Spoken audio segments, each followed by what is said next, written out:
अस्सलाम वालेकुम dear student, first year mathematics में चैप्टर नंबर 9 एमसीक्यू है। चैप्टर नंबर 9 के एमसीक्यू हम डिस्कस करते हैं। चैप्टर नंबर 9 लीनियर प्रोग्रामिंग का चैप्टर है और आप पेज नंबर 289 पर ये आपको मिलेगा। चांसेस ये हैं कि इस साल जो पेपर बनेगा उसके एमसीक्यू, तमाम एमसीक्यू बुक के एमसीक्यू लिए जाएंगे। हमने आपको पिछली प्रीवियस चैप्टर के आलमोस्ट तमाम ही चैप्टर के एमसीक्यू आपको कराए हैं, तो आप उन चैप्टर्स के एमसीक्यू देख सकते हैं। प्रॉपर तौर पर 1 बाय 1 सॉल्व किए हैं। आज हम चैप्टर 9 के कराते हैं। इसके लिए ज़रूरी है कि चैप्टर 9 पूरा पढ़ना ज़रूरी नहीं है। आप मेरा प्रीवियस लेक्चर जो रिव्यू लेक्चर है उसको पढ़ लीजिए, आप इस चैप्टर के एमसीक्यू करने के लायक हो जाएंगे। आए बेटा स्टार्ट करते हैं। 2 एमसीक्यूज़ के ज़रूर आएंगे इस चैप्टर से, 2 एमसीक्यू ज़रूर आपको मिलेंगे। कहा जा रहा है 2x - 5 greater equal to 3, then solution set is, मतलब x की वैल्यू मालूम करनी है।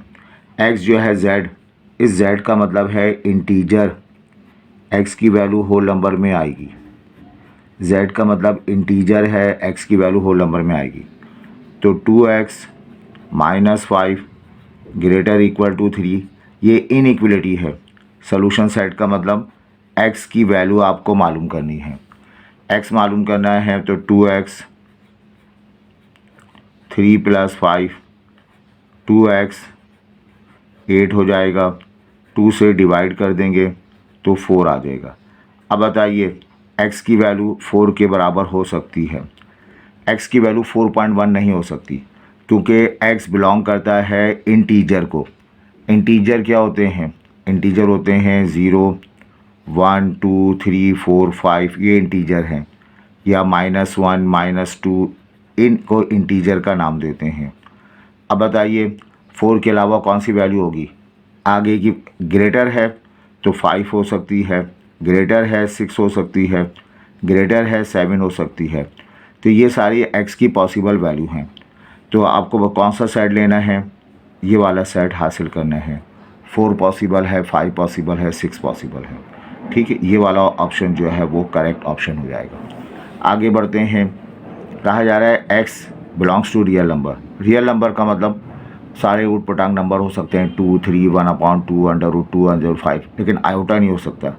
x ग्रेटर देन 5, x की वैल्यू 5 से बड़ी है। अब हम इसमें लाइन डायग्राम के तौर पर अगर काम करें, ये ओरिजिन है,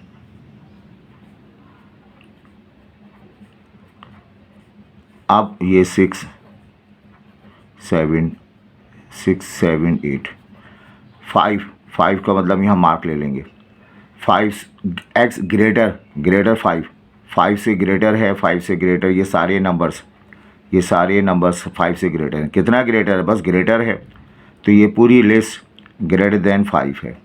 तो हम क्या लिखेंगे? x बिलोंग करता है, 5 शामिल नहीं है तो 5 के साथ हम ओपन पैरेंथेसिस इस्तेमाल करेंगे। और बड़े से बड़ा नंबर क्या होगा? 1000 होगा, 5000 होगा, 5 मिलियन होगा, 5 ट्रिलियन होगा, बिलियन होगा, कोई भी नंबर होगा तो हम कह देंगे इन्फिनिटी ले लेंगे और क्लोज कर देंगे। तो x जो है बिलोंग करेगा 5 टू इन्फिनिटी। 5 टू इन्फिनिटी जो है वो ये वाला जवाब इसका पढ़ा जाएगा। आई होप ये क्लियर है। पूरी लाइन डायग्राम मैंने पीछे एक्सप्लेन की है, आप देख सकते हैं। अच्छा बच्चों, अब देखो, अब ये आपके पास है 4x - 3y, ये कॉरस्पॉन्डिंग इक्वेशन है इसकी। ये इक्वेशन है, इसको थोड़ा सुधार के लिख दिया गया।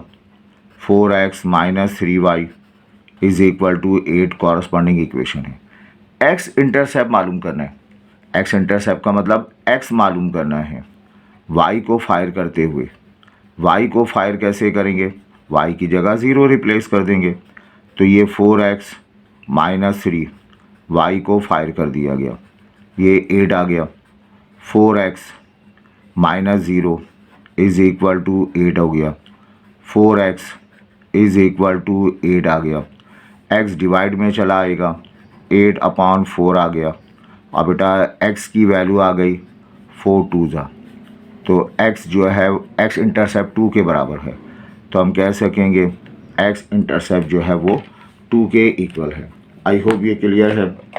इसके बाद देखें बेटा, आगे सवाल कहा गया a x plus b equal to 0 होता तो ये लीनियर इक्वेशन होती, लेस देन या ग्रेटर देन है तो ये लीनियर इनइक्वलिटी कहलाएगी।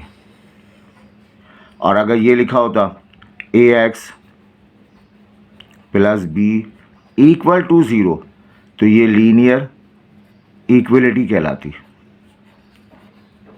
सीधी सी बात है ना। अगर इक्वल का साइन है तो इक्वलिटी कहलाएगी, और लेस देन ग्रेटर देन का साइन है तो उसे हम लीनियर इनइक्वलिटी का नाम देंगे। ठीक, आगे बढ़ते हैं। लीनियर प्रोग्रामिंग के प्रोसेस का नाम है, उसको इस्तेमाल किया जाता है क्या मालूम करने के लिए? सॉल्यूशन मालूम करने के लिए। कौन सा सॉल्यूशन? आपको बताया ऑप्टिमल सॉल्यूशन की मदद से मालूम किया जाता है। लीनियर प्रोग्रामिंग का मकसद भी होता है कि हमारे पास एक ऑब्जेक्टिव फंक्शन दिया जाता है और उस ऑब्जेक्टिव फंक्शन का हम जो है सॉल्यूशन मालूम करते हैं, और उस सॉल्यूशन को नाम देते हैं हम किसका? ऑप्टिमल सॉल्यूशन या ऑप्टिमम सॉल्यूशन का नाम दिया जाता है। वो सॉल्यूशन मैक्सिमम सॉल्यूशन भी कहलाता है, वो सॉल्यूशन मिनिमम भी उसको मैक्सिमाइज़ या मिनिमाइज़ किया जा सकता है। ठीक है बात ये। अब ये लिखा आपके पास फंक्शन दिया हुआ है, इस किस्म का फंक्शन ऑब्जेक्टिव फंक्शन कहलाता है, कहा जा रहा है ऑब्जेक्टिव फंक्शन है। ये z की शक्ल में भी होगा, इस शक्ल में भी दिया जाएगा 5x + 4y। And corner points of the feasible region 1 2 3 4, ये 4 पॉइंट हमारे पास हैं, ये 4 पॉइंट हैं। इन चारों पॉइंट को क्या कहेंगे हम?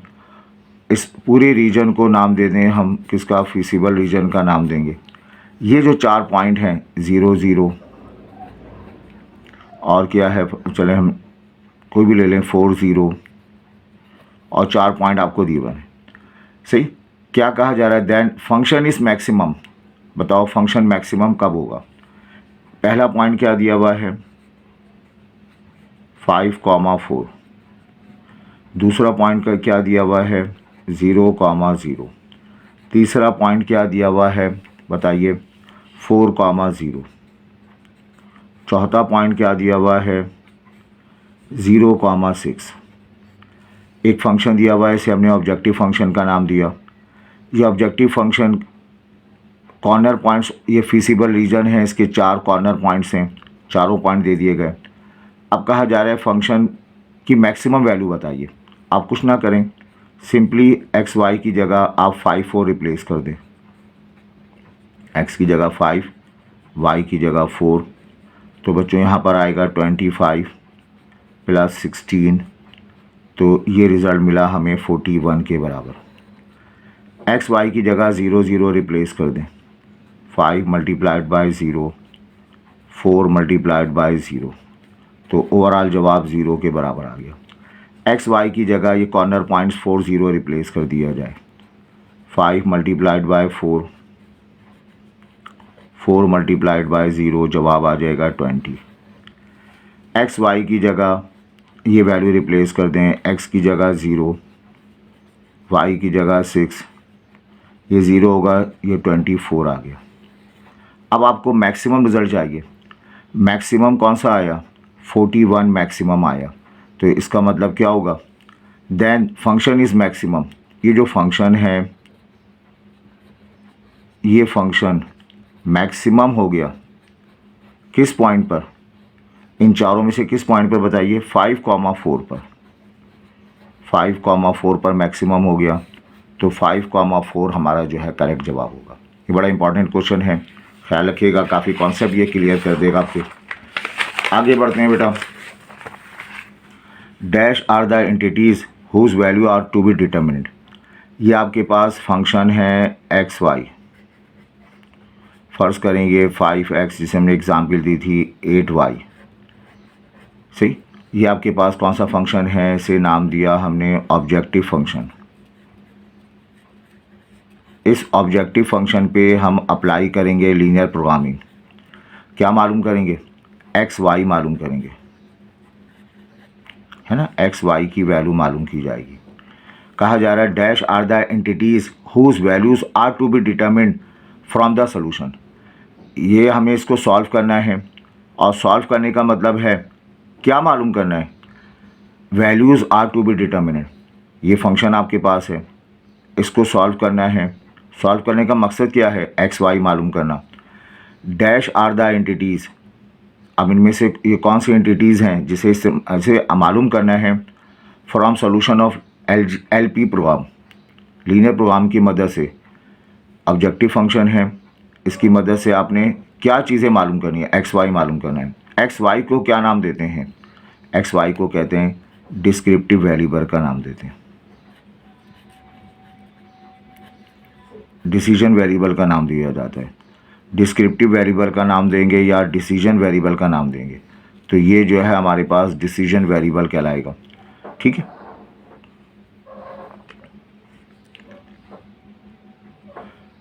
अच्छा सही। इसके बाद आइए हम आगे बढ़ते हैं। अब कहा जा रहा है डैश स्पेसिफाई द ऑब्जेक्टिव और goal of solving the linear programming. Dash specify objective और goal of solving the linear programming. अब बताइए क्या चीज़ स्पेसिफाई करती है कि हमें जो है वो लीनियर प्रोग्रामिंग का प्रॉब्लम है। ये यकीनन हमारा जो ऑब्जेक्टिव फंक्शन है 5x + 4y, ये जो ऑब्जेक्टिव फंक्शन हमें दिया जाता है, जो सवाल दिया जाता है, ऑब्जेक्टिव फंक्शन दिया जाता है, या जो हमें गोल दिया जाता है, इसको देखते हुए हम डिसाइड करते हैं कि ये सवाल लीनियर प्रोग्रामिंग का है या नहीं। डैश स्पेसिफाई द ऑब्जेक्टिव और goal of solving the linear programming LP linear programming problem. तो हम क्या लिखेंगे कि ऑब्जेक्टिव फंक्शन जो है ये डिसाइड करता है कि ये सवाल लीनियर प्रोग्रामिंग का है या नहीं। ठीक, डैश आर द रिस्ट्रिक्शन और limitation impose on the linear programming problem. अब डैश आर द रिस्ट्रिक्शन मान होता है पाबंदी, रिस्ट्रिक्शन माने होता है हद, हदूद। तो लीनियर प्रोग्रामिंग का सवाल कर रहे हों, आपको कुछ हदूद मुकर्रर होती हैं, उन हदूद की दूसरी साइनियम्स क्यों का नाम देते हैं, कॉन्स्टेंट का नाम देते हैं। सही, इस हदूद का दूसरा नाम क्या है बताइए, कॉन्स्टेंट। इस कॉन्स्टेंट का ख्याल रखते हुए हम क्वेश्चन सॉल्व करते हैं। कॉन्स्टेंट क्या होते हैं कि x को पॉजिटिव रखना है, y को पॉजिटिव रखना है, x को नेगेटिव प्लस माइनस इस तरह के सॉल्व करना है। डैश आर द रिस्ट्रिक्शन या लिमिटेशन इम्पोज अप्लाई की जाती हैं लीनियर प्रोग्रामिंग प्रॉब्लम। तो याद रखें बस रिस्ट्रिक्शन या लिमिटेशन, इसका एक और अल्टरनेटिव लफ्ज़ क्या है, कांस्टेंट, पाबंदियाँ। ये तीनों एक ही जैसे साइनोनिम्स हैं, तो इसी तरह लिख देंगे डैश आर द रिस्ट्रिक्शन। अच्छा बच्चों, अब आइए a function which is to be maximize और मिनिमाइज इज कॉल्ड। एक फंक्शन हमें दिया जाएगा, ये 5x + 4y। इस फंक्शन को हम क्या करेंगे बताइए, मैक्सिमम रिज़ल्ट हासिल करेंगे, या इस फंक्शन को हम मिनिमम रिज़ल्ट हासिल करेंगे, या शॉर्ट फॉर्म में हम कौन सा रिज़ल्ट मालूम करेंगे, ऑप्टिमल रिज़ल्ट मालूम करेंगे। तो वो फंक्शन जिसको मैक्सिमाइज़ किया जा सकता है, वो फंक्शन जिसको मिनिमाइज़ किया जा सकता है, फंक्शन वो फंक्शन जिसको मैक्सिमाइज़ कर सकते हैं, मिनिमाइज़ कर सकते हैं, उस फंक्शन को क्या नाम देते हैं, शाबाश, उस फंक्शन को नाम देंगे ऑब्जेक्टिव फंक्शन का नाम देंगे। ये फंक्शन क्या कहलाता है, ऑब्जेक्टिव फंक्शन कहलाता है। ठीक है, हम काफ़ी अभी MCQ में डिस्कस भी कर रहे हैं। अब आइए the feasible solution which maximize और minimize the objective function is called. The feasible solution which maximize और मिनिमाइज द ऑब्जेक्टिव फंक्शन, ये हमारे पास एक रीजन है, ये इसके कॉर्नर पॉइंट्स हैं A B C। यहाँ रहते हुए ये पूरा रीजन हमारे पास है, यहाँ रहते हुए कोई भी सलूशन मालूम किया जाए, वो सलूशन क्या कहलाता है, ऑप्टिमल सलूशन का नाम देते हैं। इस रीजन में, इस रीजन को हम नाम देते हैं फीसिबल रीजन। ये पूरा इलाका बच्चों फीसिबल रीजन कहलाता है। इसमें आप कोई भी पॉइंट उठा लें, उस पॉइंट को हम नाम देंगे किसका बताइए, ऑप्टिमल सॉल्यूशन का नाम देंगे। तो वही कहा जा रहा है फीसिबल सॉल्यूशन विच मैक्सिमाइज, जिसको मैक्सिमम कर सकते हैं, मिनिमम कर सकते हैं, वो क्या कहलाता है, ऑप्टिमल फंक्शन कहलाता है। अब देखें, इसको यूँ समझें, ये आपके पास एक पट्टी है और यहाँ हिस्सा जो है वो डार्क मैंने बना दिया और ये हिस्सा डार्क बन गया, थोड़ा सा लाइट आ गया और यहाँ तो बहुत ही लाइट आ गया। तो अब आप क्या कर सकते हैं, आप जो है जैसे कंप्यूटर प्रोग्रामिंग में पेंट हुआ करता था और उसमें आप कलर कम्बिनेशन लेते थे, तो आप या तो डार्क मोड में सेलेक्ट करते थे या लाइट मोड में सेलेक्ट करते थे या यहाँ वाला सेलेक्ट करते थे। तो ये पूरा रीजन जो है फीसिबल रीजन है। अगर आप डार्क मोड में सेलेक्ट करेंगे तो इसका मतलब आप मैक्सिमम कलर, मैक्सिमम जो है वो स्पॉट पर आएंगे। अगर बहुत ही लाइट पर सेलेक्ट करेंगे तो वो क्या कहलाएगा, मिनिमम कहलाएगा। और कोई भी आप एक एलिमेंट ले लें, मुनासिब सा ले लें, तो उसको क्या कहेंगे बताइए, ऑप्टिमम। ये पूरा सारे का सारा ऑप्टिमम है, जो मैक्सिमम भी हो सकता है, मिनिमम भी हो सकता है। ठीक, अब आइए solution space of the linear inequality. ये लीनियर इक्वलिटी है, इसमें जो है ये अब स्पेस बताने, ये कहाँ से कहाँ तक को रिप्रेजेंट करेगा। इक्वल का साइन है, इक्वल का साइन है, तो इक्वल का साइन मतलब ये लाइन को रिप्रेजेंट करेगा। इस लाइन की इक्वेशन है 2x + 3y = 6।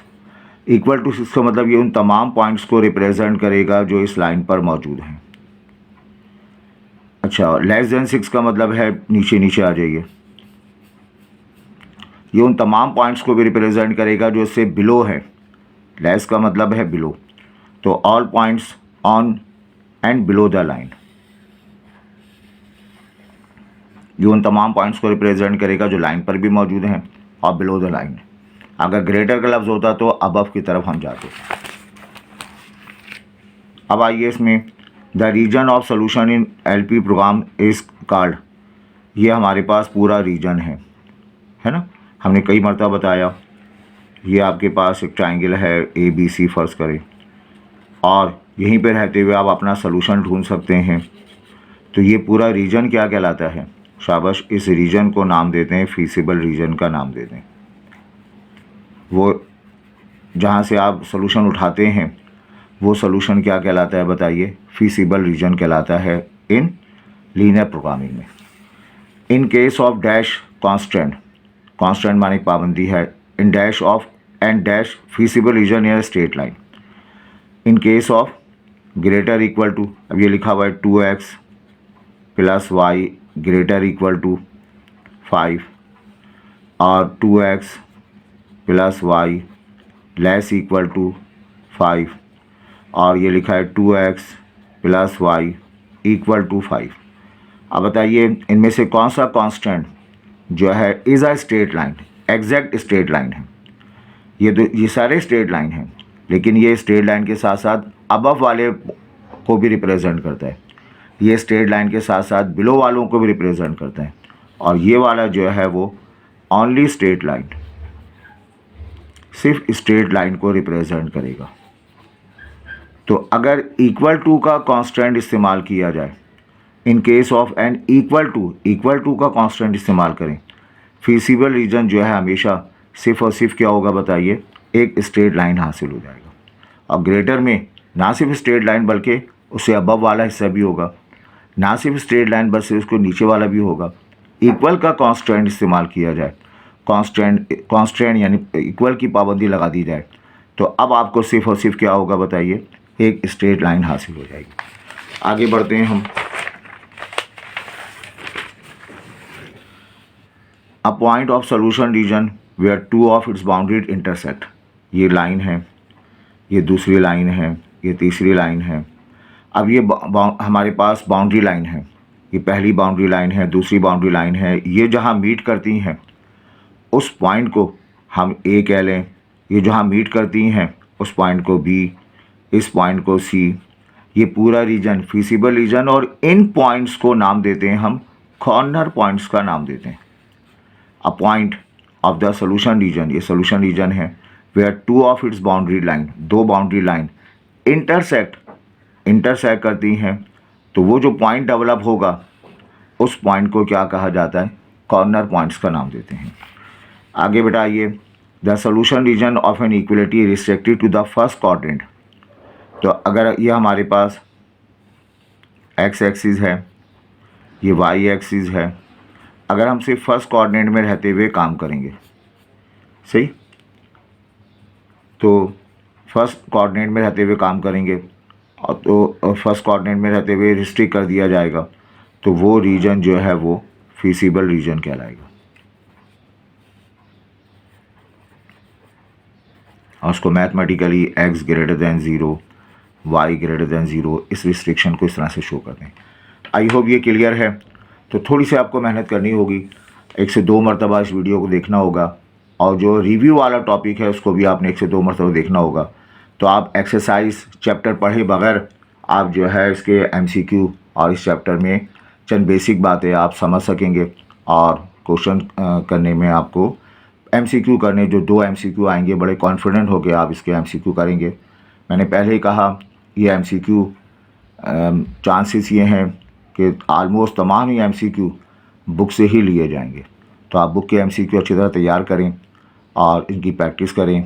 इस वीडियो को अपने दोस्तों के साथ शेयर करें, मैक्सिमम बच्चों का फ़ायदा हो, और अपने कमेंट से आगाह करें। Thank you.